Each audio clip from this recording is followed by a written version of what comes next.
r/NoSleep. Posted by u/longstoryshort_. I got paid heavily to organize a rich family's closet, but I had to follow really weird conditions.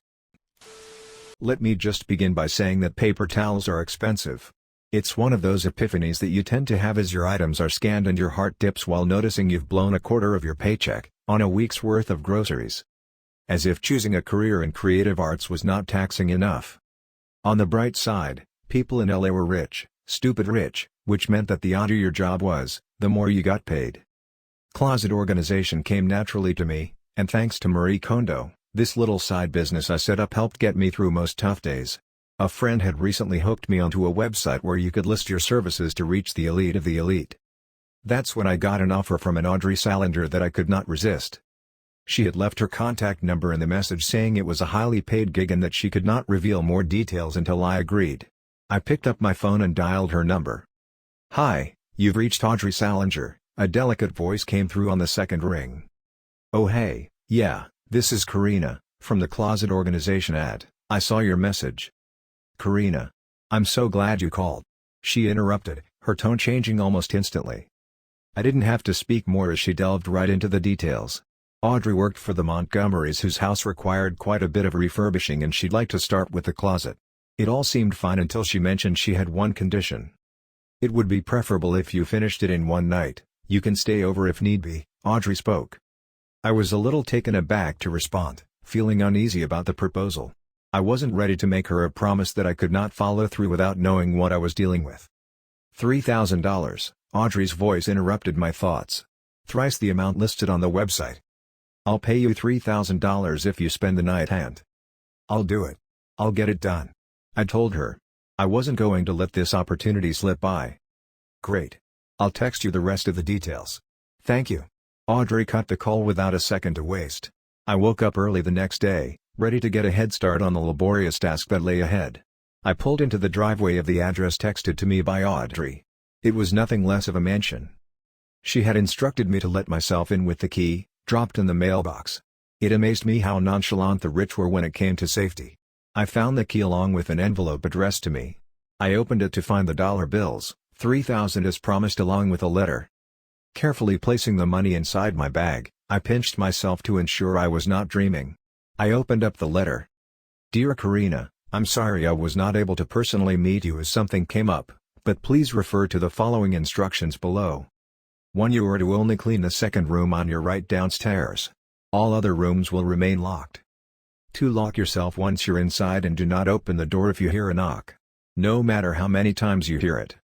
3. If you find the dollhouse while cleaning, make sure to cover it with a white bedsheet, the dolls need to sleep. Please do not forget this. Help yourself to anything in the fridge, the bed's rolled out on the living room sofa. Audrey." I read the letter twice, wondering if she was trying to be funny with her 2 rules. I placed the letter into my bag and let myself in, immediately locking the door behind me. I was not one to break the rules, especially if it came with a shit ton of money. The grandeur of the Montgomerys' mansion swept me off my feet. It took me 30 minutes to pick my jaw off the floor and get to work. The second room on my right was a walk-in closet piled with all sorts of things. I believed it belonged to a Mrs. Montgomery as most of the items resembled what would belong to a middle-aged woman. I rolled up my sleeves and got down to it. Cleaning, folding, stacking, labeling.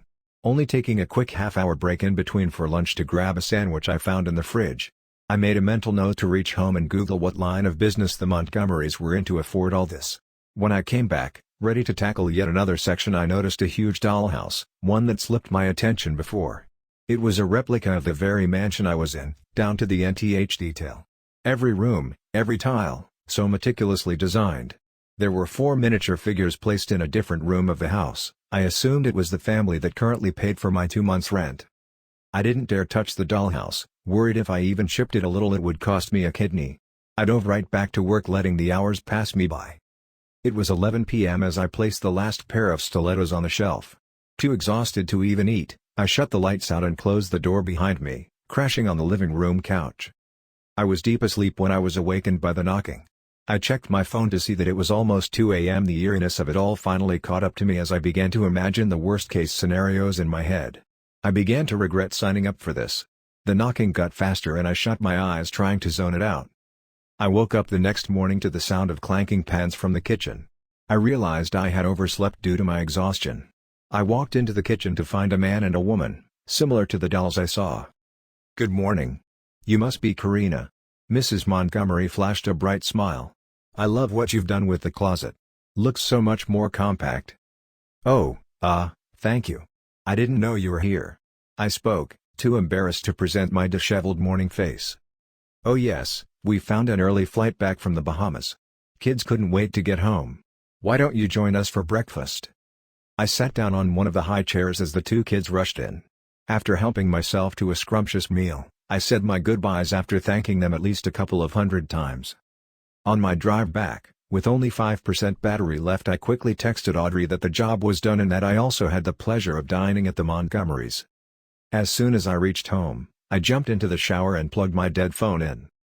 I could feel the fatigue leaving my body as the hot water hit. I couldn't help but sing out loud, ecstatic about how this gig went. My bathroom concert was interrupted by a knocking on my front door. I turned off the water and wrapped myself with a towel. "Give me a minute," I yelled as I hurried to get dressed. My phone screen flashed. 15 missed calls from Audrey, 4 texts. The knocking began again. In a second. I read the texts. "Karina. Pick up my call. Did you leave the house? Tell me you left."